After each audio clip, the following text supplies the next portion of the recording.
This first problem is quite quagtastical. It asks us to determine what it asks us to use the ideal gas law to calculate the volume of 1 mole of an ideal gas at STP.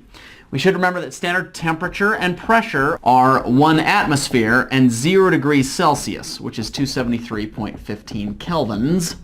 The ideal gas, and the ideal gas constant is, of course, 0.08206 liter atmospheres per molk, or mole Kelvin. It's asking us to determine the volume. I've got the pervert equation, PV equals nRT. I'm going to rearrange it algebraically to put V on one side and everything else on the other. You should remember from an earlier lecture that I mentioned that all ideal gases, it doesn't matter if it's oxygen, carbon dioxide, it doesn't matter if it's fart. They occupy at standard temperature and pressure 22.41 liters. All we're doing here is trying to take these numbers and see if that mathematically checks out.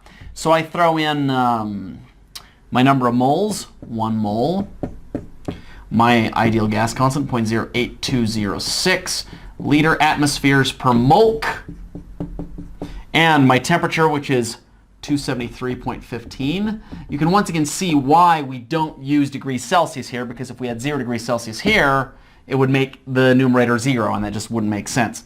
In the denominator, we have pressure, which is 1 atmosphere. We should see, of course, that our units cancel out beautifully. I've got atmospheres killing atmospheres, moles canceling out moles, kelvins canceling out kelvins, and I'm left with liters. If you throw that in your calculator, you should see that it equals 22.41. Aren't we having a grand old time? And this question asks me to calculate the number of molecules, so number of molecules in a deep breath of O2, deep breath of air whose volume is 2.25 liters and whose temperature, at body temperature, 37 degrees Celsius, and pressure is 735 torr. So there we go. Okay, so once again it's asking number of molecules. I'm going to throw down my pervert equation, PV equals nRT, the ideal gas law. I've got pressure, I've got volume, I've got my ideal gas constant, I've got my temperature. Is number of molecules embedded anywhere in this? No, it's not. But is there anything in this that I can use to eventually obtain number of molecules? Yes, there is. It's N, which is number of moles. So what I'm going to do is I'm going to rearrange this algebraically to put moles on one side and everything else on the other. Moles equals PV divided by RT. Now I have to make sure my units match. The ideal gas constant is 0.08206 liter atmospheres per mole Kelvin. I've got atmospheres.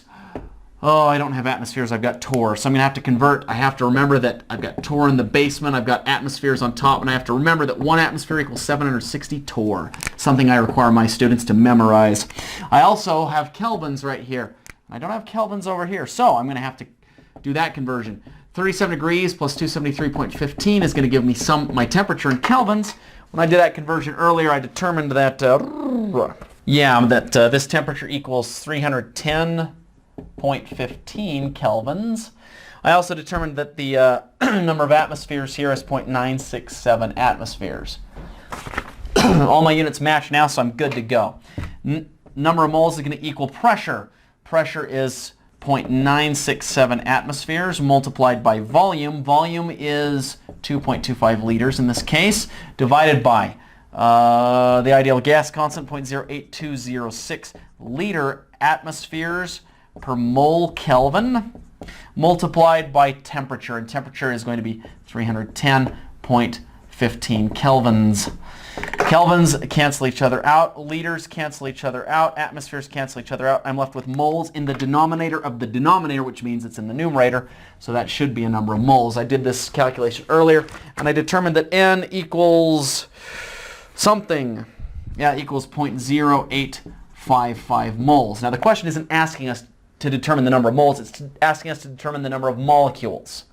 I'm going to write down 0.0855, and it's just saying in a breath of air. A breath of air is not comprised of a single pure gas. It's got lots of different gases in it. Oxygen, nitrogen, hydrogen, even some trace amounts of helium, argon, and other things. But that doesn't matter. I know the number of moles of gas. Can I convert that into molecules? I think I can. You should remember, of course, that 1 mole is equal to 6.022 times 10 to the 23rd molecules, which is a very long word. I need to make sure to give myself room there. This is Avogadro's number.